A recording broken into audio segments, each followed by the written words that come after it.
अस्सलाम वालेकुम। उम्मीद है कि आप सब खैरियत से होंगे। हमारी आज की वीडियो अडेनियम की ग्राफ्टिंग के बारे में कि अडेनियम को ग्राफ्ट कैसे किया जाता है।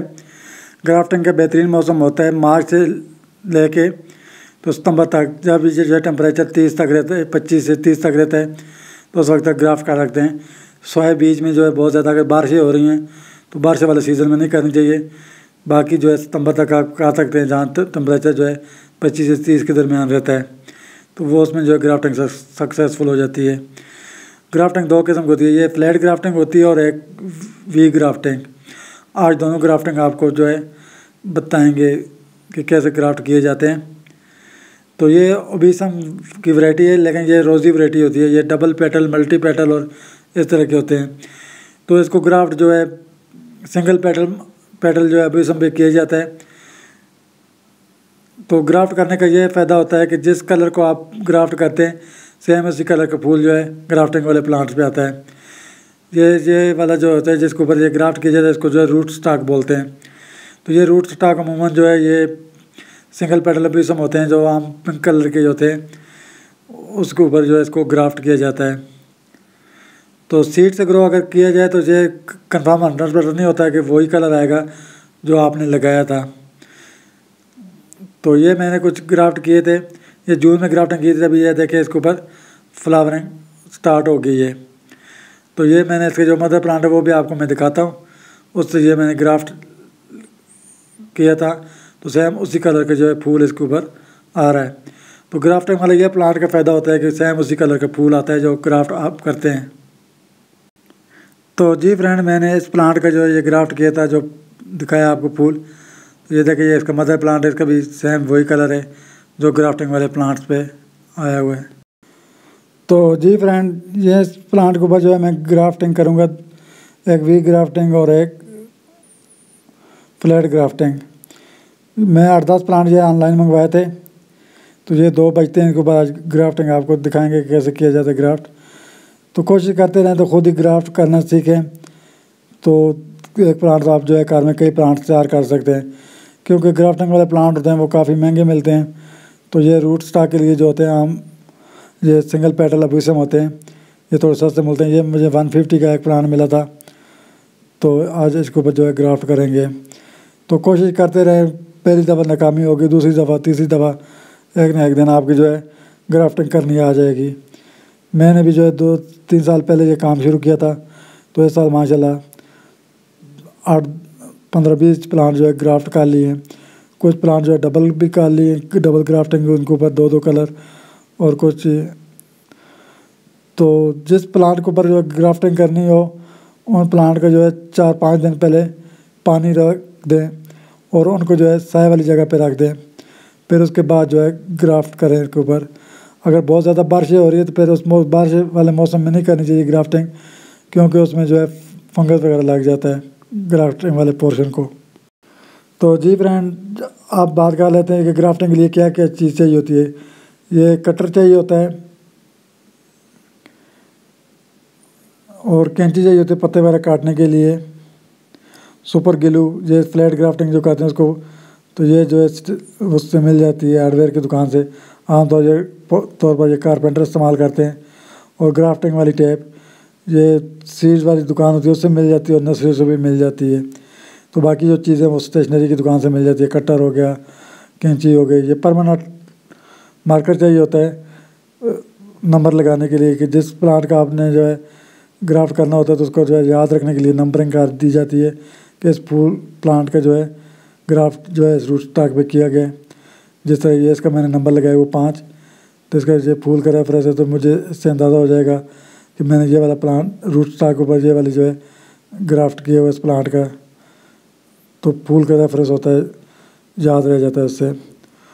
और एक जो है टिश्यू चाहिए होता है, ये जो आप कटिंग वगैरह करते हैं, काट लगाते हैं, तो उसको ऊपर से साफ़ करके टिश्यू साफ़ कर सकते हैं।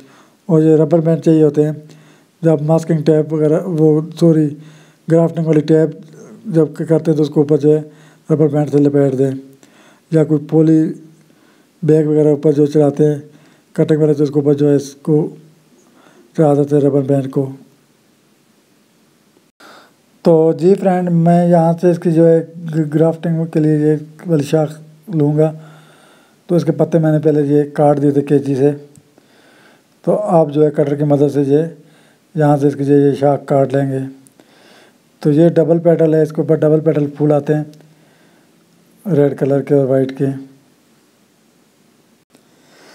तो जी फ्रेंड, अब कटर की मदद में काटूँगा। या छुरी, ये जो कटर आपके पास हो वो तेज़ होना चाहिए ताकि इसके टिश्यू वगैरह डैमेज ना हो, एक ही बारी में ये जो है कट जाए। ऐसा करके काट लेंगे। और जहाँ से ये मैंने कटिंग ली है, इसको पहले टिश्यू से साफ़ करके फिर इसके ऊपर एल्फी लगा देंगे, या फंजासाइड वगैरह भी कोई लगा सकते, जो भी हो। मैं ये सुपर ग्लू की जो एल्फी है ये लगा दूँगा ताकि इसके जहाँ से फंगस वगैरह ना लगे। और दूसरे तरह से वो शाख जो है शिलिंग भी नहीं होगी। अक्सर जो है ये कटिंग यहाँ से लेते हैं, उधर से थोड़ी सी शाख जो है शिलिंग हो जाती है। तो इस गिलू लगाने से ये इससे शिलिंग नहीं होती।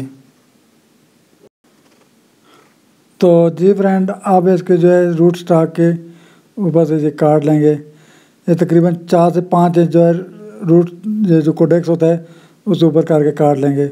कुछ लोग होते हैं या बहुत ऊपर से ये ग्राफ्ट काट देते हैं, लेकिन उसकी लुक जो है इतनी अच्छी नहीं बनती है। तो हमेशा जहाँ से ये कोडेक्स इसका शुरू हो रहा होता है उससे 4 या 5 इंच का जो है ऊपर से काटें, तो उसकी जो है शेप अच्छी बनती है प्लांट की। अब इसको जो है काट लेंगे हम।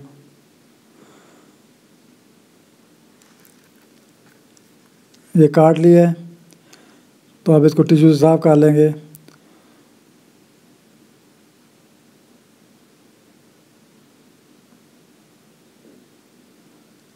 तो इसको अभी थोड़ा सीधा काट लेंगे। तो इसके ऊपर हम जो है वी ग्राफ्ट करेंगे।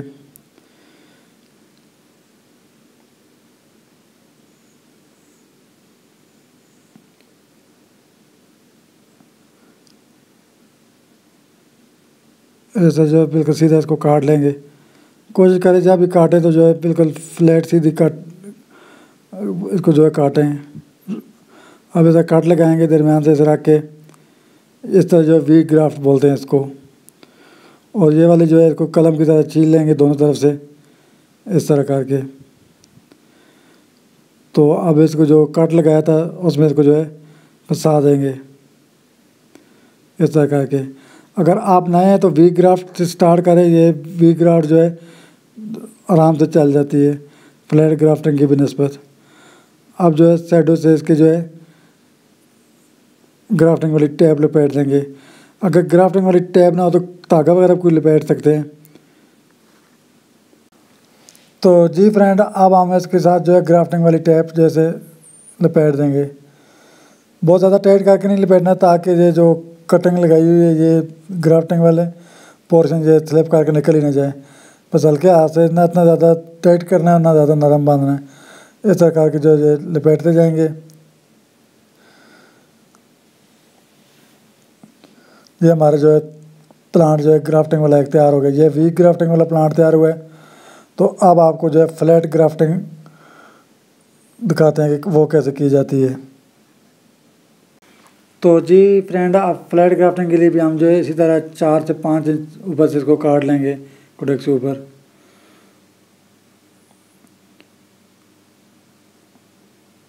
और जो है ये फिर ग्राफ्ट करने के बाद हम इसको जो है साय वाली जगह पे रखेंगे। ये ग्राफ्टिंग जो है करने के बाद तकरीबन 20 से 22 दिन के बाद जो है इसका रिजल्ट आपको नज़र आ जाता है। अगर जो है ग्राफ्टिंग कामयाब हो जाए तो वो ग्राफ्टिंग अपनी ग्रोथ स्टार्ट कर देती है। अगर ख़राब हो जाए तो उससे भी आपको पता चलता है। आप जो ये फ्लैट ग्राफ्टिंग करेंगे, ये मैंने ग्राफ्टिंग लिए हुए तो इसको ऊपर ऐसे रख देंगे और इसको जो है ऊपर से थोड़ा सुपर ग्लू लगा देंगे। इसके ऊपर ग्राफ्टिंग टैप भी कर सकते हैं या पॉलीथीन भी। मैं इसको जो ऊपर ये सुपर ग्लू लगाऊंगा और फिर बाद में इसके ऊपर जो है पॉलीथीन से इसको कवर कर दूंगा। ऊपर से दबा के रखना है ताकि जो कटिंग वाले पोर्शन में जो नीचे गिलू ना जाए। अगर उसमें चला जाए तो फिर जो है ग्राफ्टिंग नाकाम हो जाती है। इसे थोड़ी देर दबा के रखेंगे, फिर हाथ हटा लेंगे। ये भी हमारी ग्राफ्टिंग होगी है। बहुत ही आसान मेथड है। तो आप ख़ुद भी जो है घर में से प्लांट तैयार कर सकते हैं। अब हम इनको जो है साए वाली जगह पे रखेंगे और ऊपर से जो है पॉलीथीन से जो है इनको कवर कर देंगे। तो जी फ्रेंड, अब हम इनको परमानेंट मार्कर की मदद से जो इसके ऊपर नंबर लगा लेंगे। ये नंबर 9 है, ये रेफरेंस नंबर होता है जिस प्लांट की जो ग्राफ्टिंग लिए वो नंबर 9 है। तो ये नंबर 10 है। इससे ये याद रहता है कि आपका जो है कौन सा रूट स्टॉक ऊपर जो है कौन सी जो है ग्राफ्टिंग हुई है। तो जी फ्रेंड, ये कुछ मैंने प्लांट्स के जो है जुलाई में ग्राफ्टिंग की थी, तो उनको तकरीबन टाइम पूरा हो चुका है, बल्कि थोड़ा सा ऊपर भी हो गया है। तो आज इनको भी खोल के देखेंगे कि उनका रिज़ल्ट क्या है। तो कुछ अभी कुछ दिन पहले की थी। तो इस तरह इसके ऊपर जो है ये पॉलीथीन जो है चढ़ा देते हैं, इसमें जो है ग्राफ्टिंग कामयाब रहती है। तो जी फ्रेंड, मैंने इससे पॉली बैग उतार लिया है। तो ये माशाल्लाह जो है इसकी ग्राफ्टिंग जो है कामयाब हो गई है। अभी इसको वजह देखे पत्ते आ गए हैं। तो अभी इसको जो है कुछ दिनों के लिए साए में रखेंगे, फिर ऐसा ऐसा करके जो है फुल धूप में लेके जाएंगे। और ये वाला प्लांट है, इसके ऊपर मैंने 3 ग्राफ्ट किए थे, 2 ये कामयाब हो गए हैं, तो तीसरा नाकाम हो गया था। फिर इसके ऊपर जो है कुछ दिन पहले फिर ग्राफ्ट कर दिया था। तो अब इनको भी जो है ऊपर से जो पॉली बैग उतार लेते हैं। इनके नज़र तो आ रहे हैं कि ये कामयाब हो गए। तो जी इनका भी मैंने पॉली बैग उतार लिए हैं। ये देखे माशाल्लाह ये भी कामयाब हो गए, इनके ऊपर भी ग्रोथ स्टार्ट हो गई है। तो इनको अभी जो है कुछ दिन के लिए साए वाली जगह पे रखेंगे, फिर आहिस्ता आहिस्ता इनको जो है धूप में ले जाएंगे। डायरेक्ट धूप में नहीं लेके जाएंगे, अगर डायरेक्ट धूप में ले जाएंगे तो ये ऊपर से जो है ग्राफ्टिंग ख़राब भी हो सकती है। तो अब जो मैंने पहले ग्राफ्ट किए तो उनको भी जो पॉली बैग उनको भी ऊपर से कवर कर देंगे पॉली बैग से। तो जी फ्रेंड, अब जो नए ग्राफ्ट किए थे इनके ऊपर जो पॉली बैग चढ़ा देंगे।